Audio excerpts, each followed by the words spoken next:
चलिए प्यारे बच्चों, आई होप आप सब ठीक होंगे। आज की क्लास में हम बात करेंगे दिल्ली पुलिस के बारे में। कहने का मतलब है जो दिल्ली पुलिस है, तो दिल्ली पुलिस का एक नोटिफिकेशन आया प्यारे बच्चों। इस नोटिफिकेशन में क्या है, तो इस नोटिफिकेशन में जो है बताया गया है दिल्ली पुलिस के द्वारा क्या कि 42,451 पदों की आवश्यकता है। 42,451 पदों की आवश्यकता है दिल्ली पुलिस में। लेकिन यूट्यूबर्स जो बता रहे हैं आपको, वो ये बता रहे हैं कि भर्ती होगी इतने में। प्यारे बच्चों, मैं आपको एक बात बताना चाहता हूँ, भर्ती 42,451 पदों पे कभी नहीं करा सकते। उसको तो छोड़ो, इनके पास इतनी हैसियत नहीं है कि ये 10,000 पदों पे भी भर्ती करा दें। आप 42,000 की तो बात छोड़ो, लेकिन यूट्यूबर दावा कर रहे हैं कि हम मतलब 42,451 पदों पे भर्ती होगी। अरे ऐसा कुछ नहीं। गृह मंत्रालय के द्वारा जो है अमित शाह ने उस एक मर्डर हो गया था पुलिस वाले का, चाकुओं से उसे गोद कर मार दिया गया। तो मारने के बाद ये कहा गया अमित शाह के द्वारा कि मतलब वहाँ पर एक ही पुलिस वाला क्यों था और क्यों नहीं थे। तो पता चला कि वहाँ पर पुलिस की जो है कमी है। तो पूछा गया कि कितनी कमी, तो उन्होंने कहा कि भाई 42,451 पुलिस वालों की कमी है। अब ऐसे करके आपको एक बात मैंने बताई कि ये 10,000 पद भी नहीं भर सकते, आप ये समझ लो। तो जब 10,000 पद नहीं भर सकते तो रीजन क्या है 10,000 पद नहीं भर सकते? उसका रीजन सबसे बड़ा ये है कि वहाँ पर जो है ट्रेनिंग सेंटर की कमी है। ट्रेनिंग सेंटर की कमी की वजह से ऐसा नहीं हो सकता है, आप ये समझ लीजिए। लेकिन एक बात का आश्वासन मैं आपको दे सकता हूं कि वो जो भर्ती कराएंगे वो लगभग 7 से 8,000 पदों के बीच आपको देखने को मिल जाएगी। कितने? तो 7 से 8,000 पदों के बीच आपको जो है देखने को मिल जाएगी। ये बात आपको ध्यान रखनी है। 7 से 8,000 पद जो है प्यारे बच्चों आपको देखने को मिल सकते हैं। तो आप तैयारी करिए बढ़िया तरीके से। मैं ये नहीं कहता हूं कि पद नहीं आएंगे, आएंगे पद, लेकिन तैयारी कीजिए। लेकिन ये सोचकर तैयारी मत करना कि यार 42,451 पद आएंगे। मैंने आपसे कहा 10,000 पद भी नहीं आएंगे, क्योंकि आज तक ऐसा कभी नहीं हुआ। दिल्ली पुलिस में भर्ती कम समय में होती है। दूसरी बात, सबसे बड़ी बात है कि बच्चे एक सवाल करते हैं कि सर ड्राइविंग लाइसेंस कैसे बनवाएं। अरे यार, डीएल की अगर मैं बात करूं तो डीएल को लेके इतना घबरा क्यों रहे हो आप? ड्राइविंग लाइसेंस कोई तुरंत थोड़ी मांगता है। ड्राइविंग लाइसेंस कोई तुरंत थोड़ी मांगता है। ये तो आपका जब सीबीटी क्रॉस हो जाए, कहने का मतलब है कंप्यूटर एग्जाम क्रॉस हो जाए, तो आप इसको बनवाना। अब देखिए, इसके बारे में अगर मैं चर्चा करूं कि अगर भर्ती आ गई तो आपकी रणनीति क्या होनी चाहिए। रणनीति सबसे पहले आप क्या बनाओगे? मैंने क्या कहा, 7 से 8,000 पद आपको देखने को मिलेंगे। सिर्फ इतने पद आपको देखने को मिलेंगे। तो आप एक काम कीजिए, देखिए यहां पर प्यारे बच्चों, तैयारी कीजिए, सिलेबस समझ लीजिए। इसका तैयारी क्या करनी है आपको वो समझिएगा। देखिए, तैयारी के अंतर्गत आपको जैसे कि जानते हो, देखिए part A, part B, part C, part D. कहने का मतलब है 4 पार्ट में पेपर होगा आपका और 1.5 घंटे का टाइम होगा, अर्थात 90 मिनट का आपको टाइम मिलेगा। सबसे ज़्यादा इसमें जीके और जीएस का दबाव रहता है। 50 क्वेश्चन प्यारे बच्चों आपको जीके जीएस के यहाँ पर देखने को मिलेंगे। कितने क्वेश्चन?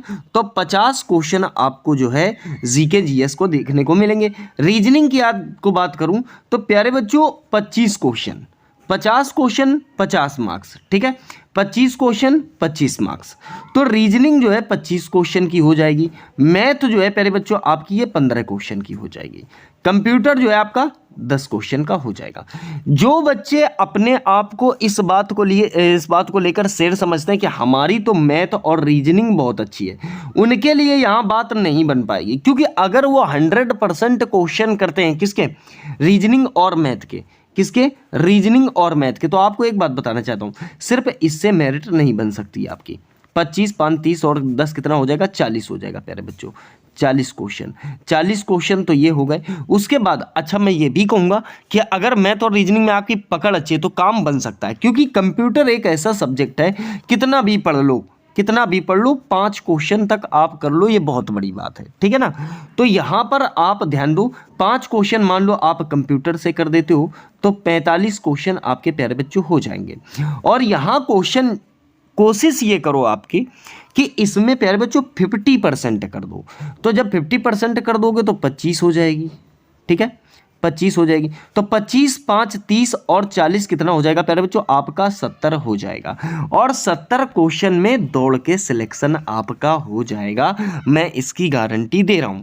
लेकिन अगर आपकी मैथ में कोई प्रॉब्लम होती है तो उसका कवरेज आपको जीके जीएस में करना पड़ेगा।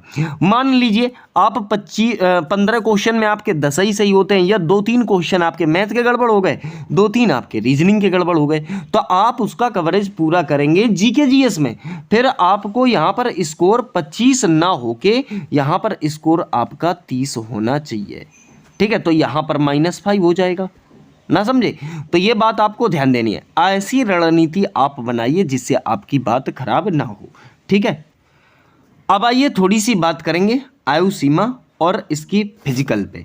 तो फिजिकल पे समझिए, देखिए फिजिकल पे सबसे पहले एज लिमिट की बात करूं तो एज लिमिट यहां पर आप ध्यान दीजिए, एज लिमिट अर्थात आयु सीमा। देखिए जनरल वालों को 18 से 25 रहेगा, ओबीसी को 18 से 28 और 3 साल की इसमें जो है छूट दी जाएगी। एससी एसटी की बात करूं तो 18 से 30 रहेगी, आयु में इनको 5 साल की जो है छूट मिलेगी। शारीरिक मानक बात करते हैं, शारीरिक मानक क्या रहेगा? कहने का मतलब है मेल के लिए जो रेस है, मतलब आपका हाइट है, क्या हाइट, मेल की जो हाइट रहेगी वो 170 सेंटीमीटर, चाहे वो अदर का हो, चाहे वो मतलब अदर का मतलब जनरल का हो, चाहे ओबीसी का हो, चाहे एससी का हो। एसटी के लिए जो है 170 सेंटीमीटर रहेगा। किसके लिए? अदर, ओबीसी और एससी के लिए। एसटी के लिए थोड़ी सी छूट मिली हुई है, कितनी है? 165 सेंटीमीटर। कितनी रखी गई है उसकी? तो 165 सेंटीमीटर रखी गई है। तो यहाँ दोबारा एक बात समझिए, देखिए जनरल, ओबीसी, एससी के लिए 170 सेंटीमीटर, एसटी के लिए 165 सेंटीमीटर। वहीं अगर बात करें तो जनरल, ओबीसी, एससी के लिए जो चेस्ट मांगा जाएगा 81 सेंटीमीटर, फुलाव मांग के आपका 5 सेंटीमीटर होना चाहिए। ठीक है, वहीं एसटी का 76 सेंटीमीटर चेस्ट, फुलाव 5 सेंटीमीटर का होना चाहिए। अब बात करें महिलाओं की। ठीक है, तो महिलाओं की केवल हाइट समझ लो आप, क्या समझ लो? हाइट। ठीक है, हाइट कितना है? 157 सेंटीमीटर। और एससी एसटी के लिए जो है हाइट रहेगा वो 155 सेंटीमीटर। कहने का मतलब है जनरल और ओबीसी का हाइट जो रहेगा लड़कियों का वो 157 सेंटीमीटर रहेगा। रेस का ज़्यादा परेशान होने की आवश्यकता नहीं है प्यारे बच्चों, रेस का ज़्यादा परेशान होने की आवश्यकता नहीं है, बहुत आसानी से इसका फिजिकल कंप्लीट हो जाता है। 2-3 प्रकार की इसमें रेसें होती हैं और जो है मुख्य रेस जो है 1600 मीटर की रहती है। ठीक है, आसानी से क्रॉस हो जाएगी। कूद वगैरह होती है वो भी थोड़ा सा, जब पेपर निकल जाएगा तो आप उसमें एक्सरसाइज कर सकते हो, इतना डरने की आवश्यकता नहीं है। पेपर निकलते ही आप फिजिकल पे लग जाना, वो कंप्लीट हो जाएगा। फिलहाल तो जो आपकी रणनीति रही वो केवल पेपर की रणनीति रही। ठीक है, डीएल को लेकर परेशान नहीं होना है और भर्तियों को लेकर अपने मन में ये नहीं रखना कि 42,000 कुछ भर्तियाँ आएंगी। नहीं प्यारे बच्चों, ऐसा नहीं है। 8 से 10,000 के बीच में भर्तियाँ आ गई अगर बहुत ज़्यादा करा दी तो, वरना मैं कहता हूँ 7,000 से 8,000 के बीच में पद आपको देखने को मिलेंगे। सही है।